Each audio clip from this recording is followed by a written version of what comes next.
All right. Hi, everybody. I want to welcome everybody to today's webinar. I'm Megan Pruett. I'm the incoming chair of the Patient Navigation Committee for the Oncofertility Consortium, and we're happy to host Dr. Jennia Michaeli and Dr. Kriti Kumar today for this webinar regarding navigating fertility preservation without a navigator. So we're excited to hear what you guys have to say. We appreciate everybody joining today. We think the webinar will last about an hour, 35 or 40 minutes for their presentation, and then some time for questions after. So please be sure you're muted and turn off your camera for the duration of the presentation. And then once we're finished, you're free to turn your cameras back on and either unmute yourself to ask questions or put questions in the chat. So I'm going to introduce our speakers and then we'll let them get started. Dr. Jennia Michaeli is a clinician investigator and assistant professor in the Department of Obstetrics and Gynecology at the University of Toronto, specializing in reproductive endocrinology and infertility at Mount Sinai Fertility Center. She leads the ovarian tissue cryopreservation and cancer survivorship programs at Mount Sinai and co-established the fertility preservation program for children and adolescents, young adults at Sick Kids Hospital. Dr. Michaeli serves as chair of the Fertility Preservation Special Interest Group of the Canadian Fertility and Andrology Society and as vice chair of the Clinical Practice Committee of the PAC at the Oncofertility Consortium. A dedicated advocate for expanding fertility preservation services in Ontario, her clinical and research work focuses on oncofertility, reproductive aging, and the development of novel biomarkers of reproductive fitness and oocyte quality.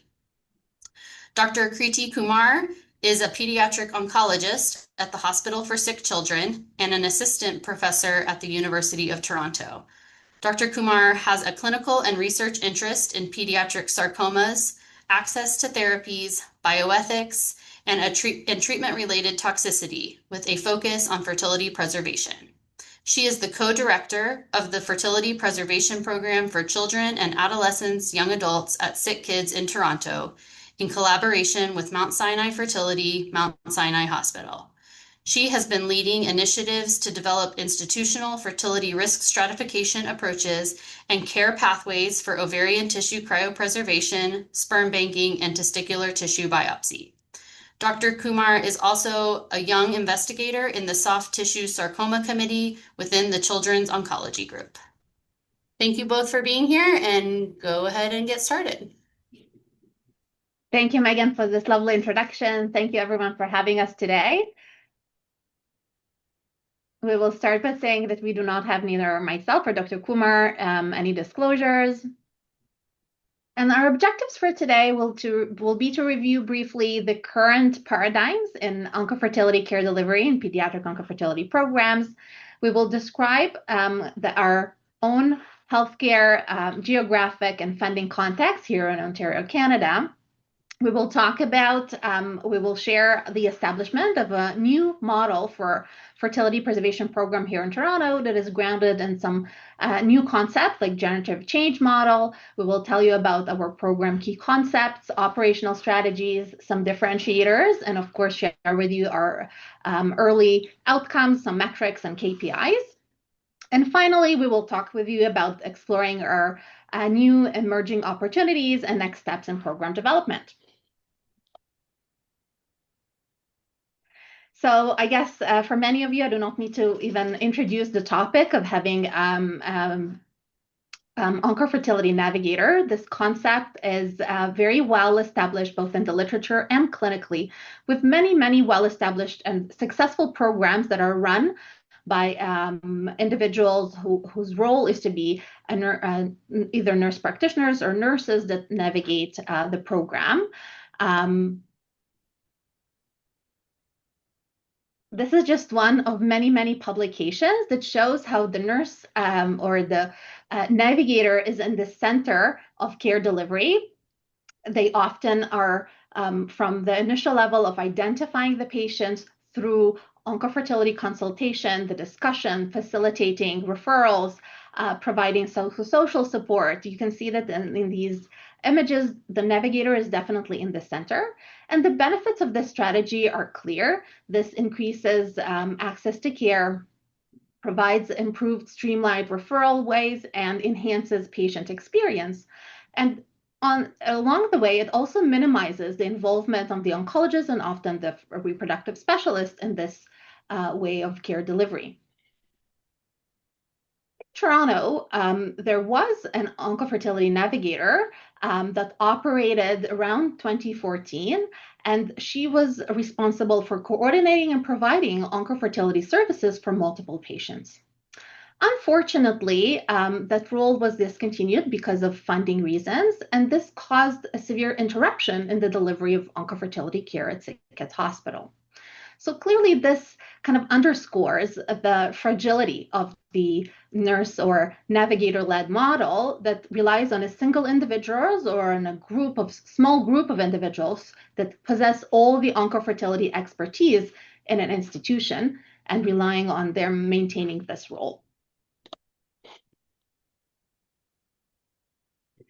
So before we get into what our program looks like now, we wanted to give a little bit of context of where we live. And so as many of you know, we live in Canada, which is a very large country going from coast to coast. And Toronto is located in Ontario, which is the most populated province in the country. So as you can see here in the image on the right, Toronto's near the bottom there. But again, the population density around Toronto and in the Greater Toronto area is very large. And the population that we see is very vast. The partnership that resulted from seeing how our navigator model existed almost 10 years ago to now is really between two different hospitals. So we've talked a lot about Sickkids, but really this program is a collaboration between Sickkids Hospital, which is the largest pediatric hospital in Canada and amongst the largest in North America, and Mount Sinai Hospital, which has a Mount Sinai Fertility Clinic, which is amongst one of the only academic hospital-affiliated fertility clinics in Canada, and again, is based at a tertiary care center. And I really want to emphasize how much of a collaboration this has been, because it is really a co-led and co-created program across two different institutions. Our provincial healthcare system in Ontario is funded by the government. So in Canada, we have universal healthcare coverage that covers certain things, but it's provincially administered or territorially administered. And so what that means is that each province decides what services they're going to fund and how they're going to fund it. In Ontario, we have the Ontario Health Insurance Plan, or OHIP, and fertility services are funded kind of by a branch of that called the Ontario Fertility Program. So here, fertility preservation is covered for oocyte cryopreservation and sperm freezing prior to any chemotherapy, but it is not covered after the initiation of treatment. And so, for example, if there's a patient that is a survivor, if they want to do oocyte harvest, they cannot have that covered after they've completed therapy. Medications for these interventions and storage are not covered by the provincial healthcare plan.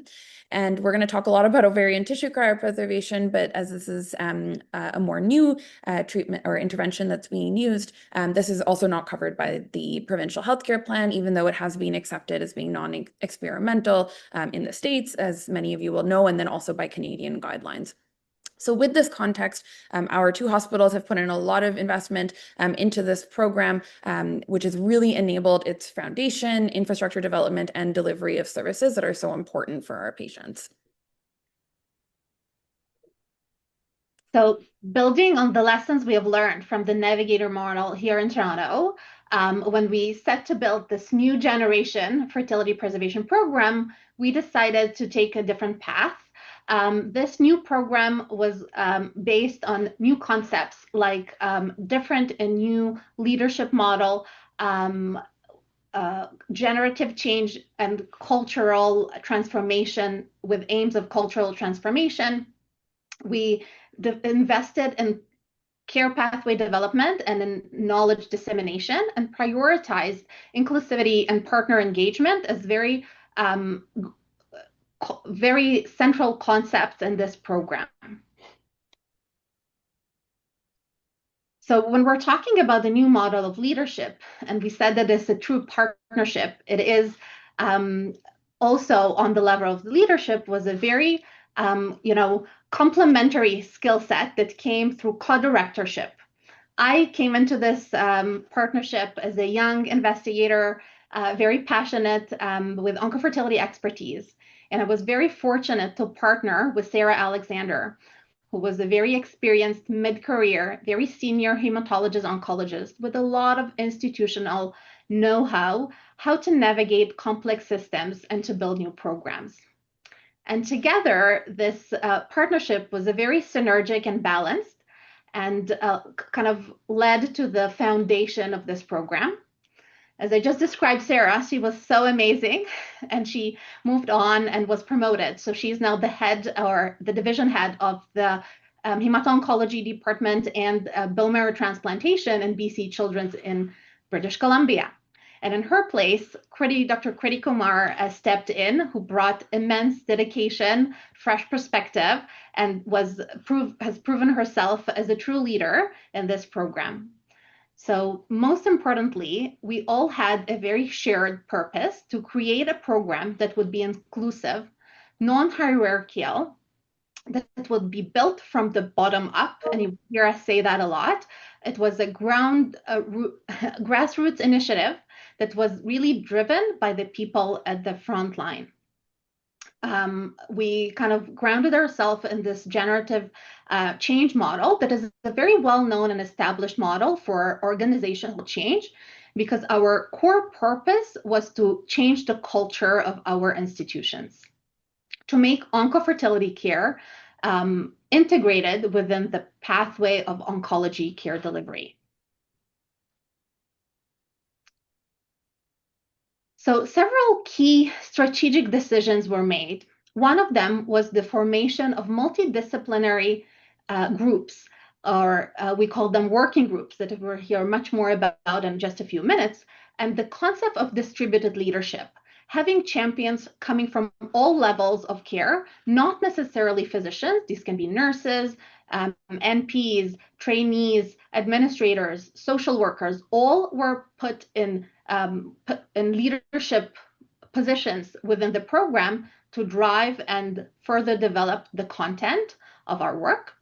We strategically decided, and again, Dr. Alexander advocated within SickKids to invest in pathway development and in infrastructure and building capacity. And this is why instead of advocating for hiring a nurse practitioner, we advocated for hiring a project manager. Into that role, we had the amazing Julie Chiba Branson step in, and she became truly instrumental in facilitating the organizational infrastructure of the program. So Julie was in charge of supporting the development of the pathways, ensuring that all the work that is done by the multidisciplinary groups is being organized and really turning our visions and ideas into real life practice. So as Jennia mentioned, this was really a grassroots, bottom-up approach. And so this entire program started with a kickoff meeting in June of 2024, where there were partners across disciplines from both hospitals who came together to really develop a collaborative vision, mission, and what the strategic priorities of this group were. So there were several working groups created that were led by champions, as Jennia mentioned, and really, we really want to emphasize how much the leadership was not limited to physicians and really empowered people from across disciplines and roles to really take on leadership roles in this program. This kickoff meeting really set the tone for the program. This is just a picture of the whiteboards that we had in the room and the ideas that emerged from these discussions, and this is what led to the creation of next steps in program development. Our strategic plan, vision, mission, and approach are all here, but really the focus is to create an inclusive, evidence-based, and comprehensive hospital-wide program that provides equitable and timely fertility preservation services to our patients that are at risk. We also created several goals, with the main goals being to look to establish clear standards and support care pathways that were sustainable and that built capacity amongst providers throughout the the hospitals, and then developing excellent performance monitoring frameworks so that we could really see the work that we were doing in real time, make changes as needed, and ensure continuous improvement. We also had goals to ensure good follow-up systems, and then wanted to have excellent research and scholarly collaboration to ensure that we were also developing novel fertility preservation strategies and approaches to fertility care. So this is just an outline of our program framework. As you can see here, the number one thing on here is ethical framework and patient and parent engagement. Our number one goal is to do the best we can for our patients and ensure that we're not causing any harm and that we are really doing everything in their best interest. We have patients and families on our program committee, and also have engaged with our family advisory committee within hematology oncology, just to ensure that we are really putting patients first. I talked a little bit about the quality improvement research piece. I'm going to get into that a little bit later, but really here you can see a breakdown of our working group, so risk assessment or risk stratification, care pathway, aftercare, and education. And then these are just some themes within those groups. So looking at a prepubertal testicular biobanking study, a program for gender diverse individuals, a pathology working group, looking at doing OTC versus oocytes, and then sperm banking and other methods of sperm extraction. This is just a brief overview of what is happening in the different working groups. So as you can see here, these working groups are very large. We have about 50 people on the program overall that are doing different things in each working group. So each of the working groups is led by an individual, and then there are several people that have contributed to this. This entire program would not be what it is without all the people that have been involved in this and the countless hours that have been put in. This is just a very small section of the group, and there are many more people who have been so helpful and instrumental in making this happen. But this really crosses, again, discipline. So there's members from endocrinology, from oncology, from pathology, from embryology, from survivorship, and throughout, and then across roles as well. So there are nurses, physicians, embryologists, and social workers, and many more people that, again, have been instrumental in this.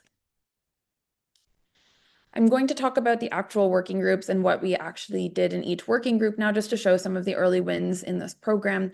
And so our risk stratification working group was one of the earlier ones where we really focused on developing institutional consensus between clinicians across sections and disciplines to decide which patients were at highest risk of infertility and decide who would be eligible for certain procedures.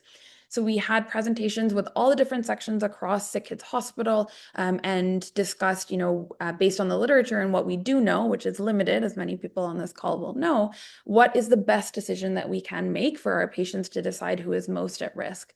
We ended up deciding to adopt the Pediatric Initiative Network, or the PIN risk stratification system, which is now called the PAC, but in the literature it's still called PIN, with some modifications that we did just for our institution. So just including essentially more patients that have exposure to radiation was the main change. And this formed the basis of an institutional guideline for patients with testes and patients with ovaries. Our care pathway working group was really focused on developing referral pathways that were sustainable and embedded into clinical care. So we want this to be so standard that it's something that is just on a checklist for the oncology team when they are thinking about a new diagnosis and referring patients. And so the pathway that we developed was from our oncology teams to gynecology, and then to reproductive endocrinology and infertility at Mount Sinai Fertility, again, crossing the two different hospitals because we do need both hospitals to be a part of this. We really leveraged the electronic health record, which I'll talk about in a second. But in our electronic health record, we have a lot of different questions and reminders for echocardiograms and for audiograms for patients that are at risk of cardiotoxicity and ototoxicity. And we felt that we should actually change our approach there and utilize that for fertility preservation. So I'll show you an example of that later, but just as an example of how our EHR was used. We also did a lot of work with our pathology and embryology teams to really ensure that we had safe handling of ovaries for ovarian tissue cryopreservation. So in our program, the procedure or the laparoscopic oophorectomy happens at Sick Kids Hospital, and then the ovary is transported from the OR to pathology at Sick Kids and then to Mount Sinai Fertility. And that has taken a lot of coordination to ensure that the ovary stays in good condition, that there's no hiccups along the way, and that it ends up appropriately at Mount Sinai Fertility. So that has taken a lot of work from individuals within the OR, our pathology team, and our embryology group as well. For patients with testes, we always had a sperm banking guideline, but updated this quite significantly to ensure that information is accurate and that people are actually using the guideline. We all know that sometimes there are many, many guidelines that exist, but that doesn't mean that people are going to use them. So that was a big focus of this, and huge shout out to everyone that was involved in that. We also are developing care pathways for electroejaculation and testicular sperm extraction for those that are unable to sperm bank. These services exist at Sick Kids and at Mount Sinai Fertility. However, these haven't been standardized as care pathways quite yet. We've developed them. We're just in the process of really finalizing those. Similar to the ovary transportation, we've also been working on some sperm transportation logistics, and then are also working on a testicular tissue cryopreservation biobanking study for prepubertal males. As I mentioned, for the electronic health record, we really wanted to make sure that we were using this as much as possible.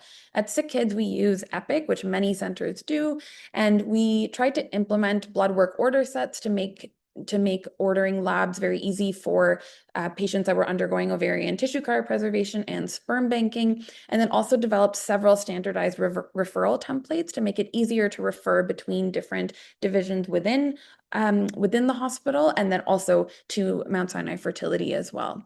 This is just an example of what that fertility preservation reminder looks like in the treatment plans. So in our, for all of our patients that are receiving chemotherapy or undergoing bone marrow transplant, they all have a treatment plan that shows up on Epic. That's where all their chemotherapy is, where all their labs are. And several people who work in oncology will have seen this set up in Epic.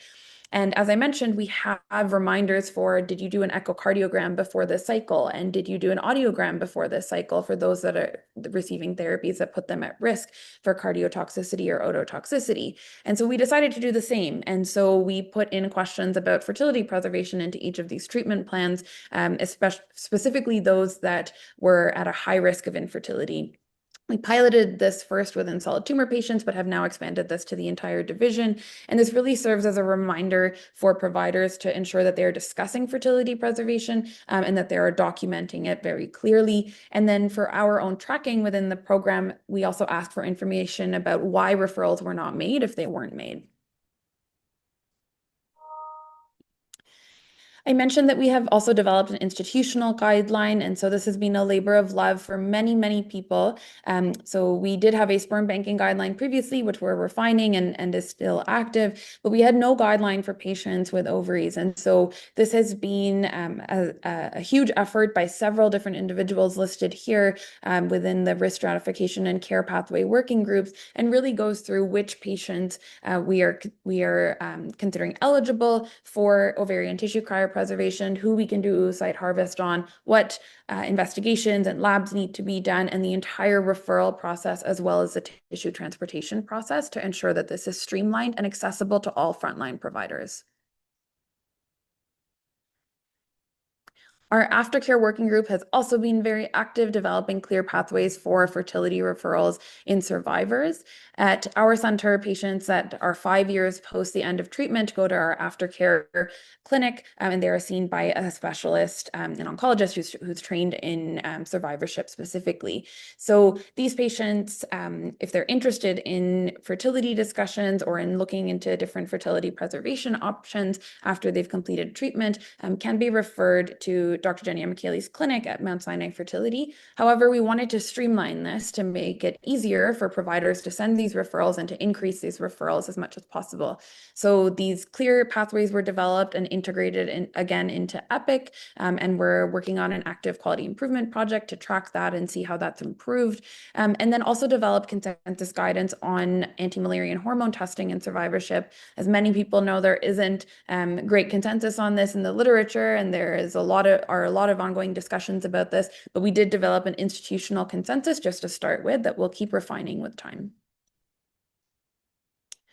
Our education working group has been very active creating educational materials for patients and providers. On the left here, you can see a huge effort by many individuals who developed this pamphlet that is patient-facing and includes information about what the risk of cancer treatments are on fertility and different options for fertility preservation. And then on the right, you can see a needs assessment that's being done and is actively ongoing, looking at what post-pubertal males or adolescent males really want to know in these discussions about fertility preservation so that we can develop more patient-centered tools for counseling surrounding sperm banking. This also has a component of provider education, and so there's a big movement within our hospitals to really try to improve education for providers and get their opinions on how we should be educating patients as well. We also have a non-oncology working group. As many people know, our fertility or treatments that we provide are not just limited to oncology patients. And as we learn more and more, we're seeing that there are so many other conditions that we can actually offer fertility preservation in as well. So a big part of the focus of this group has been on endocrine conditions, so specifically looking at patients with Turner syndrome and really seeing what can we do for these patients. But this also includes patients who have rheumatologic conditions and are receiving gonadotoxic therapies, patients with hemoglobinopathies who are undergoing transplant, who also still fall kind of into the oncology group, and then gender diverse patients as well. This group has been working on different pathways and then also integrating this into our electronic health record. As was mentioned, our program is very dependent on frontline providers and on engagement, really patient-facing and at the grassroots level. So that has resulted in our team making many knowledge dissemination initiatives. So this includes many rounds with providers across the hospital, academic half days for our trainees. Just as an example, at Sick Kids, we have 50 trainees almost in our hematology oncology department. And so we've really tried to leverage their teaching sessions to pass this knowledge on. We've done several nursing huddles throughout the hospital. We have quarterly meetings with our fertility preservation team, and then also have a program newsletter that our lovely project manager, Julie, prepares every couple of months to share the activities of the group with a wider audience. We also have a SharePoint that we share a lot of different information on within our hospital, but specifically we've created a fertility preservation program SharePoint that has clinical tools, educational materials, lots of different papers for people to access, and then contact information for all of us as well. And we also have a mailing list where we send out announcements and reminders, again, to disseminate knowledge as much as possible, really to empower all frontline providers to be able to have these discussions throughout.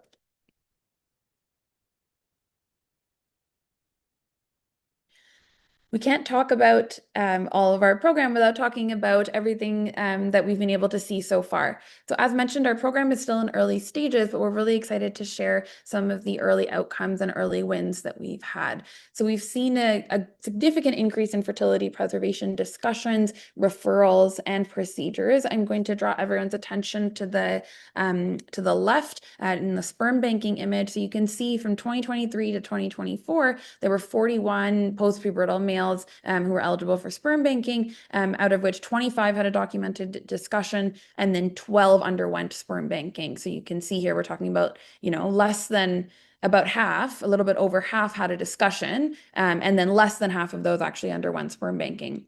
If we flash forward to the year after we've implemented a more clear guideline and significant educational initiatives, we now see that we have well over 50% of patients are having a documented discussion. We would love for this to be slightly higher, but it's getting there. And then again, over 50% of eligible patients actually underwent sperm banking, which is a massive increase from what we were seeing before.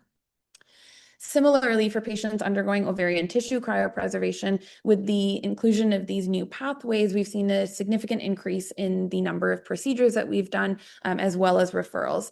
We don't have the referrals on this slide, but the referrals are about double the actual cases that we've done of ovarian tissue cryopreservation. So you can see in 2023, we had one procedure done at sick kids, and that was the total as well. And then in 2024, we did 7. In 2025, we've done 9, with several more already coming down the pipeline in the coming weeks. So it will be higher than 9 in the coming weeks as well.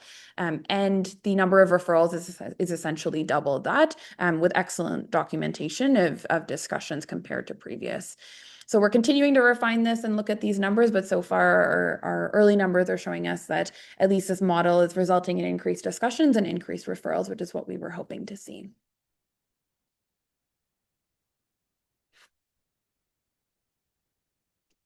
Oh, Jennia, you're muted. I apologize.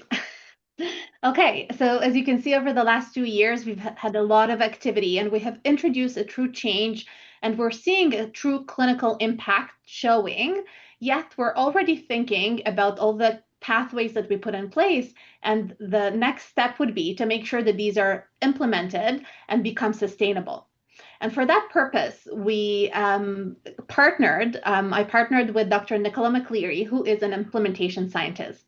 And together we were awarded a grant by the Ontario Institute of Cancer Research that will help us put implementation science frameworks, models, and approaches into work and help us to introduce these into our innovation. So we are hoping that this current project that we're working on will enable us to identify barriers and enable us gather some provider and patient input and evaluate the adoption, the reach of our program, and hopefully refine our strategies to make it sustainable, scalable, and equitable.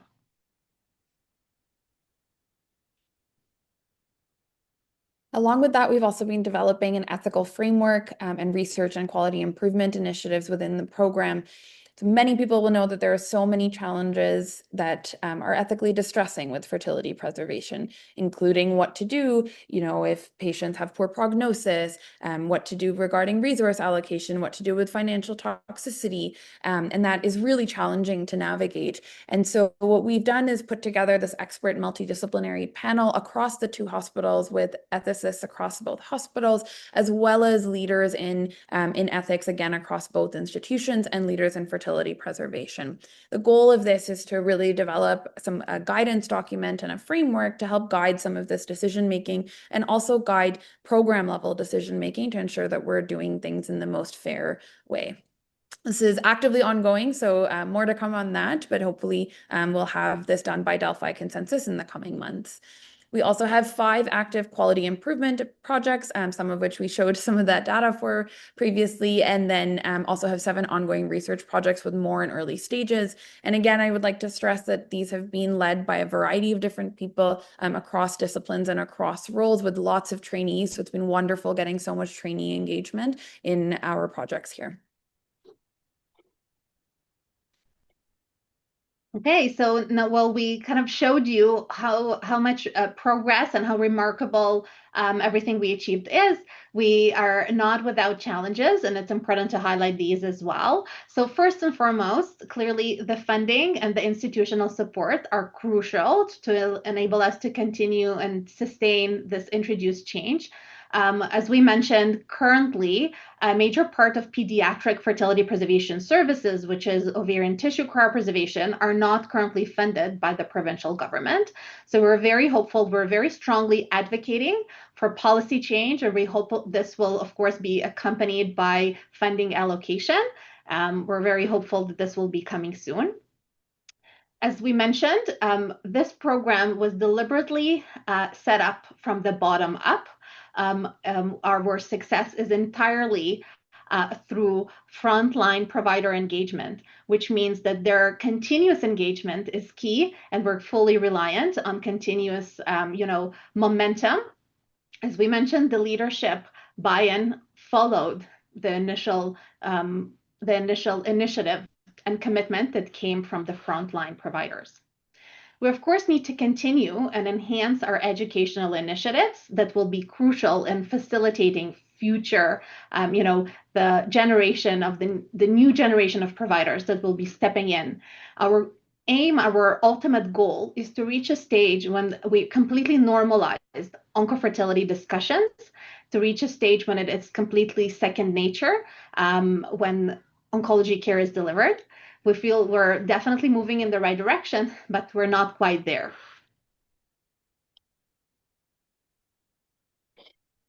So just before we finish, our key takeaways of this program, and we think key differentiators from our own Toronto experience are, we started off with having a new model to leadership, to introducing cultural change and through collaboration and shared purpose.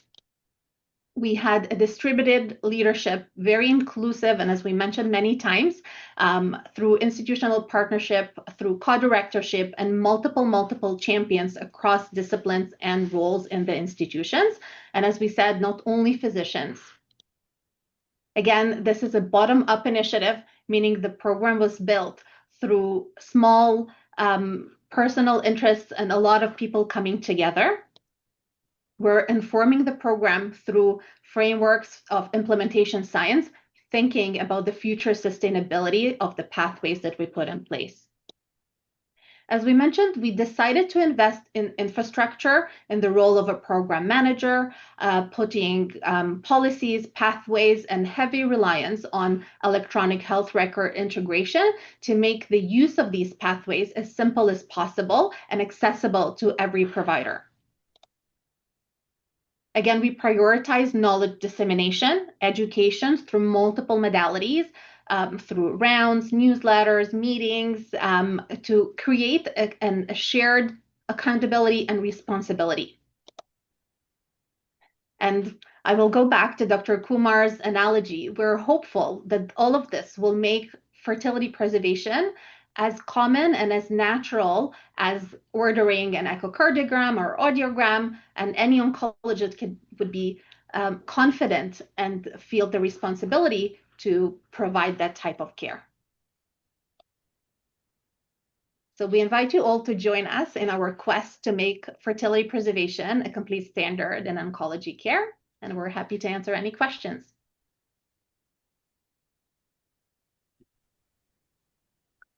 Thank you both so much. That was wonderful. Thanks for stopping sharing, Jennia, so that others can turn their cameras on if they'd like to ask questions. Feel free to unmute yourself. I know there's a couple, there was a question in the chat, but it looks like maybe somebody from your team is answering. Jennia, can you see the chat now, or Kriti? Oh, yeah. Yes, sorry, Danielle answered the question. Yes, sorry, anybody can be referred after completion of treatment. It's not restricted to those that are in the aftercare clinic. It was just spearheaded by that group. Sorry, I should have clarified that.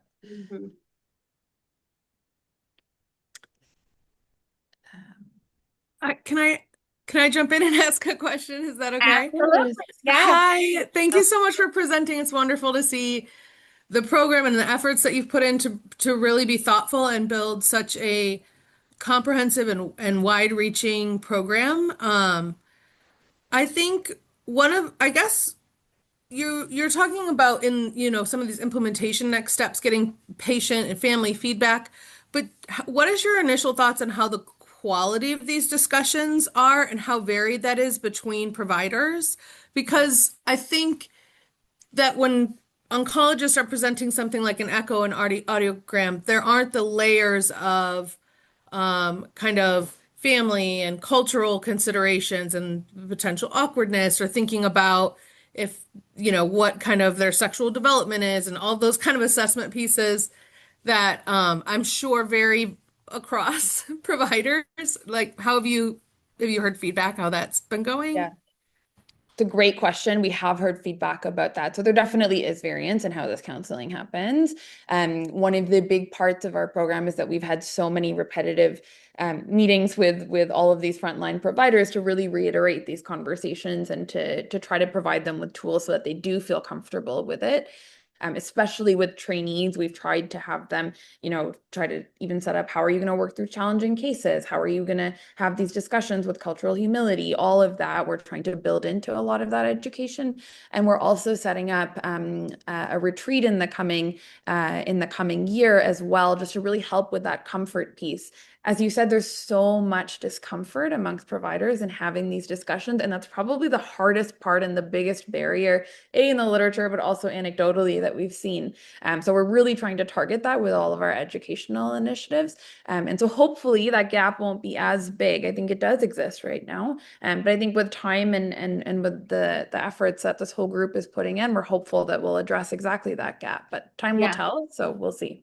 And Brooke, so thank you. This is a great question. And this is exactly the essence of our huge implementation science project. This is exactly how that's where we're putting our money in. We're going to collect provider feedback. We're going to collect patient input, and we're going to explore these conversations so we can then support providers in the best possible way. This is exactly the deliverables that we're aiming to deliver through this implementation science. So implementation science, there was just a recent Oncofertility Consortium talk at the recent meeting. I think we're a very natural space when we can leverage implementation science framework to explore these specific topics. So this is how we're addressing this. We recognize what you mentioned, and we are going to, explore that through that lens.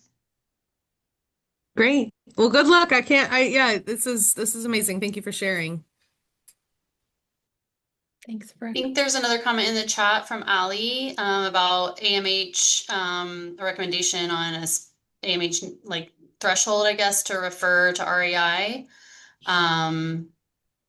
She says that she does both fertility probably before treatment and then also survivorship. I wonder if Jennia has a thought. Jennia, do you want to answer that?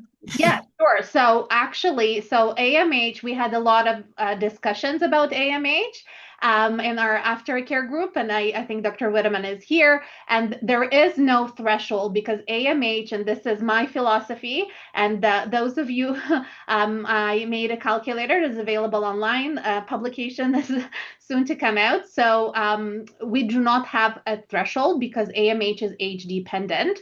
What we do, we refer any patients who is interested to explore fertility. We follow AMH within the program and through my clinic. But to answer to your question, we do not have a strict level. But we do track AMH clearly as an indicator and as a prognostic factor. And I think Ruth posted your calculator for everybody in the chat if people are interested. Yeah.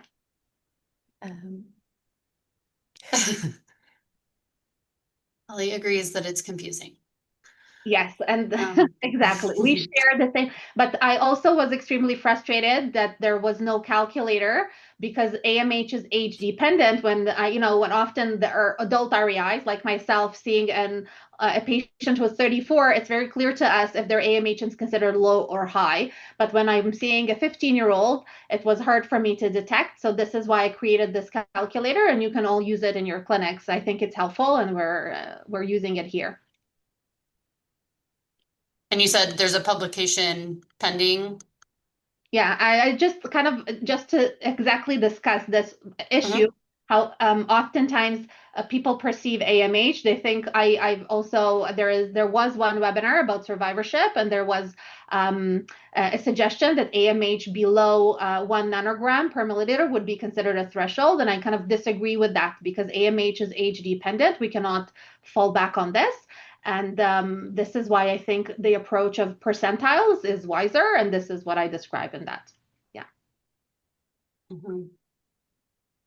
Yeah, I agree with Gina's comment, that so many of us are working in programs where we feel like we're under resourced. So I think some of the strategies that you guys have been able to implement are like very aspirational for us because they would take some of the burden off, having more humans. A lot of your, EMR tools and things that you're using, I think could be better utilized by so many programs, ours included. So that's really interesting. And I think you've accomplished some of what a navigator would be doing for you by having really nice tools, in that regard. To piggyback a little bit on Brooke's earlier question, I wondered if you talked a lot about educating trainees and probably attendings, et cetera, too. But do you feel like you have providers who are just resistant to participation? So it's such a good question. I there's always resistance in every Maybe not institution. that's skeptical. Maybe we'll put it skeptical. Yeah. Like I mean, not everyone are as open. Yeah. Yeah.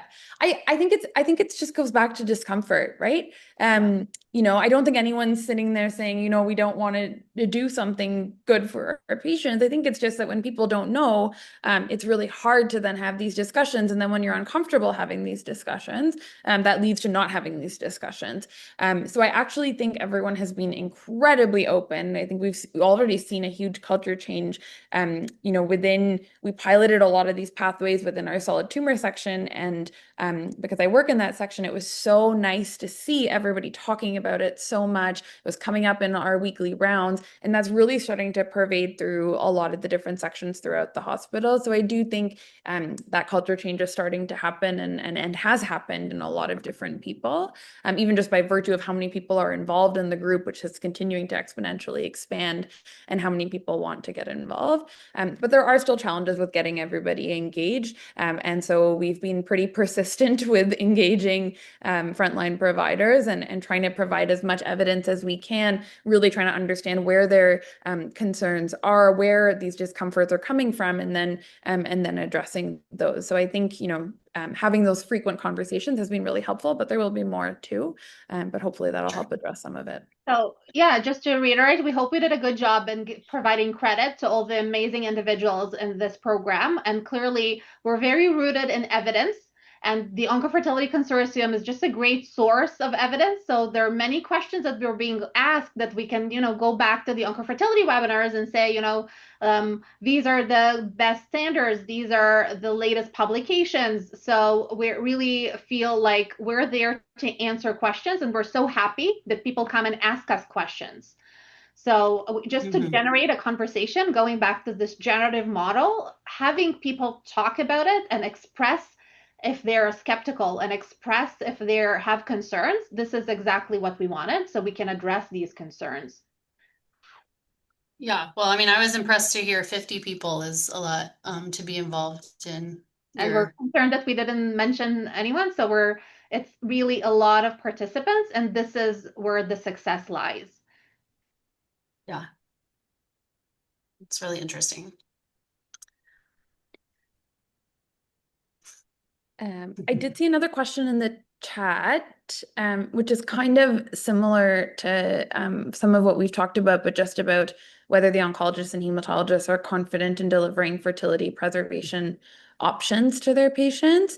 I would say this is evolving. I think there is variance across who is able to actually discuss all of the different options in detail. I think everyone, is able to say there are options that exist, but I think the amount of detail that they will go into is a little bit different. And again, related to that comfort question, our hope is that they should be able to discuss these options in good detail. But right now, our focus has really been introducing that there are fertility preservation options and then sending referrals if the families are interested. But definitely, there's variability in that.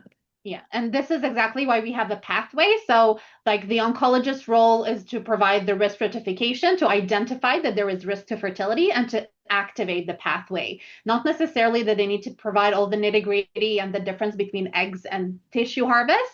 They can, if they identify that the family or the patient are interested, they can then forward that to the next step, which is pediatric gynecology, and then if needed to the REI team.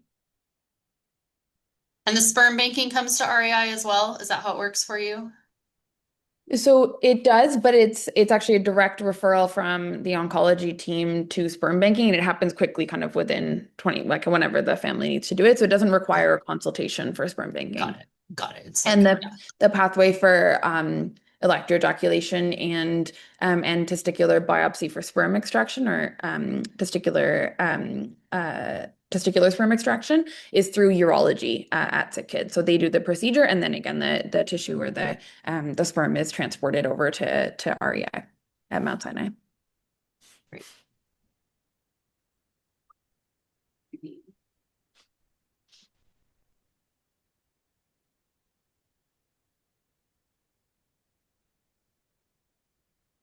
Yeah, there's just a comment that, I think there's expansion, you're seeing additional expansion, just interest probably, which is great. Awesome. Any further questions from others? All right, well, we really appreciate both of you. Such an interesting presentation and sort of a different perspective than many of us are used to. So nice to hear how other models are successful, and we're grateful to both of you for presenting today. Thank you so much. Thank you for having us. Thank you so much for having us.